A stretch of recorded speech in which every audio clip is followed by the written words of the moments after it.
মাছ ভাজা আলু। বন্ধুরা চলে এসছি আজকে রান্না করতে। কী কী রান্না করব তোমাদেরকে দেখাবো।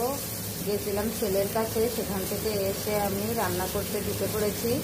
এই দেখো উচ্ছে তরকারি করবো। উচ্ছেটা আমি লাল লাল করে ভেজে নিই, একটু উচ্ছে বড়ি আর বেগুন, মূলো, আলু আমি সুন্দর করে ভেজে নিয়েছি। আর করব হচ্ছে পালং শাকের চচ্চড়ি আর মাছ করব আলু ফুলকপি দিয়ে। সেটা আমি পরে কেটে নেব। সবজিটা এখনও আমি কাটিনি, কাটার পরে দেখাবো তোমাদের। আছে আমার উচ্ছে চচ্চড়ি, একদম সাদা মাখা 5 ফোড়ন দিয়ে শুধু উচ্ছে চচ্চড়ি।